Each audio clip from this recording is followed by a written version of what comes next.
Joey Kerrigan arrived in London in January 1912. He did not have a place to stay. It doesn't matter, he thought, smiling. Joey's luck is going to find me a room. Joey thought a lot about luck. One day, I'm going to be rich, he told everybody. Lucky people get rich, and I'm lucky. After a lot of walking, he found a room in a house. It was near Tower Bridge. The room wasn't very big, but it was cheap. The landlord's name was Mr. Webber. He looked Joey up and down. "What's your name?" he said. "Where are you from?" Joey Smith, he said. "I'm from Ireland." "Well, you can have the room," Webber said, "but I want 2 weeks' money, now." "I've only got 1 week's money," Joey said. "And tomorrow's Sunday," Webber said. "You can't find work on Sunday. So when can you give me the second week's money?" Joey smiled with his mouth, but not his eyes. "I can find work," he said. "I'm lucky. Good things happen to me. It's called Joey's luck." On Sunday, Joey stayed in bed all morning, and in the afternoon he went for a walk. After an hour, he took a bag from a woman in Fleet Street. The woman shouted, "Stop, stop!" But Joey was now 50 meters away, and there were no other people near. Joey laughed and ran down a little street, then between 2 tall buildings down to the river. He stopped and opened the bag. There was some money in it, but not very much. He took the money out, then put the bag into the river. Later that day, he walked past a bookshop. There were lots of people there, looking at books, and Joey moved carefully between them. For a second he stood behind a fat man, then moved quietly away. The man did not feel Joey's hand in his back pocket, but the man's wallet was now inside Joey's shirt. It was a big fat wallet, and when he got back to the house, he gave the landlord the second week's money for the room. "You found work on a Sunday?" Webber said. "Where? Who with?" Joey smiled. "I told you, I'm lucky. Joey's luck." For the next 3 months, Joey Kerrigan walked the streets of London most days. He stole handbags from women or things from shops, and he took wallets from men's pockets. One morning at the beginning of April, he took a wallet from the pocket of an old man with a red face. Joey was usually a very good pickpocket. People never knew anything about it. But not that morning. The man with the red face was quick. He turned, saw Joey, and shouted, "Hey you, that's my wallet, come back here." But Joey was a good runner too. In 2 seconds he was round the corner into another street, then round another corner, and then he jumped onto a bus. "Joey's luck," Joey said, laughing. There was more luck for Joey that week. He first learned about Theo Goldman's money in a pub near the landlord's house. Webber went to the pub most evenings and sat with his friend Goldman. Goldman had a shop not far from the pub. He bought and sold a lot of different things: tables, chairs, beds, clocks, watches, books, pictures. When Joey went into the pub that evening, he saw Webber and Goldman at a table near the window. There were a lot of people in the pub. Joey bought a drink, then found a chair near Webber and Goldman. They did not see him. Joey sat with his back to them and listened. "But I need money to buy things when people bring them in," Goldman said. "Some money, yes," Webber answered, "but £100 or more." "And in the shop?" No, Theo.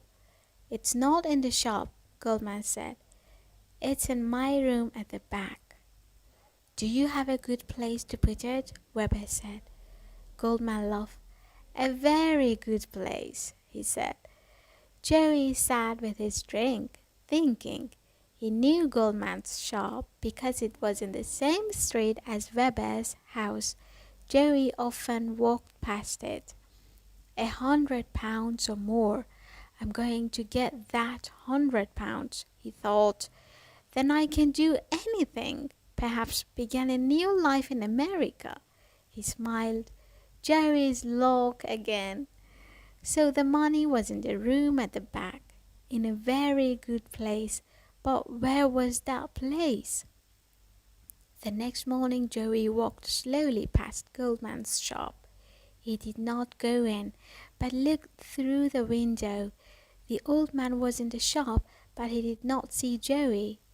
Joey saw an open door to the room at the back of the shop. Through the door he could see a table, 2 chairs, and a big cupboard. Was Goldman's money in that cupboard? Suddenly the old man looked up, and Joey quickly turned and walked away. He did not go to bed that night. He put all his things into a bag, sat in an armchair, and waited. Midnight came and went. At 2 o'clock in the morning he went down the stairs and out of the house. It was a cold night, and Joey looked up at the moon in the sky. Are you a lucky moon? He said, smiling. Joey's lucky moon? He walked to Goldman's shop and looked round. Nobody was in the street. He took a small hammer from his coat pocket and broke the glass in the shop door. Then he put his hand through and opened the door. Joey moved quickly into the shop. He closed the door behind him and put his bag on the floor. Then he walked quietly across the shop to the door into the back room, opened it and went through. It was dark, but moonlight came through the window, and Joey could see the big cupboard. The little hammer soon opened the cupboard. There was a lot of books and papers inside. Some of the papers fell out on the floor. Who's there? Joey did not move. Only his eyes moved, looking around the room. Then a door at the back of the room opened, and Theo Goldman came in with an oil lamp. He saw Joey. What? He began. Joey jumped across the room, grabbed the old man's arm and pulled it up behind his back. Then he held the hammer in front of Goldman's face.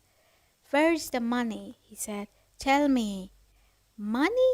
Goldman said. What? What money? There isn't any money. Yes, there is, Joey said.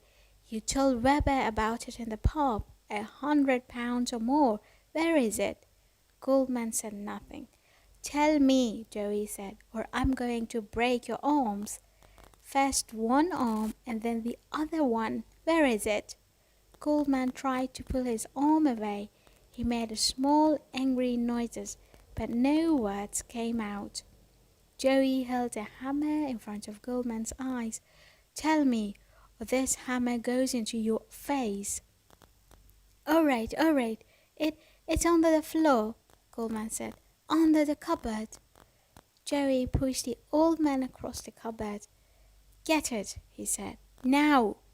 The old man put the oil lamp on the floor and pulled the cupboard away from the wall. Then he got between the cupboard and the wall and pulled up some of the floor. There was a small box under the floor, and Goldman got it out. Joey grabbed the box from the old man's hands and opened it. It was full of money. Joey smiled. I know you, Goldman said suddenly. You live at Albert Weber's house. Albert? Who? Said Joey. Don't know him. He began to take the money out of the box and push it into the pockets of his coat. Yes, you do. You live in his house, Goldman said. Albert told me about you. You're... Be quiet, Joey said. All right, so you know me, but nobody's going to find me, he laughed. I can get a long way away with this money. All the money from Goldman's box was now in Jerry's pockets. He gave Goldman a little push. Now get back in your bedroom and stay there. He pushed him again. Go on, get moving. The old man began to walk across the room with the oil lamp. Suddenly he turned and hit Jerry on the head with the lamp. "Ah!" cried Jerry. The lamp broke and fell on the floor, next to the papers from the cupboards. The oil from the lamp ran across the floor, carrying the flames to the paper.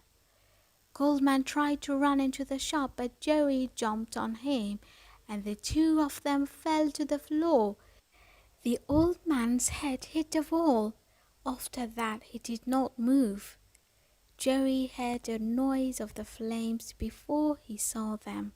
He looked behind him. The flames were big and were already halfway up the legs of a table. Jerry jumped to his feet and ran through the shop. He found his bag by the front door, went out into the street and began to run again. At the end of the street, he stopped and looked back. There were now flames in the shop window, and black smoke came from the shop door. He thought about the old man on the floor in the back room, but only for a second. Then he turned and ran again. 2 days later, on Wednesday, 10th April 1912, Jerry was in Southampton with thousands of other people. They came to see the new ship there, the biggest and fastest ship in the world. It was the day of its first voyage across the Atlantic to New York, carrying more than 2,000 people. Some of the people in Southampton that day were the ship's passengers.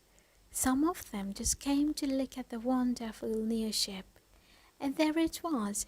Jerry was a happy young man. He was a passenger with a ticket in his pocket. A ticket to New York. Life was good, he thought. Jerry's luck got me the money for my ticket, he said, laughing. And Jerry's luck is taking me to America. This is the end of my old life.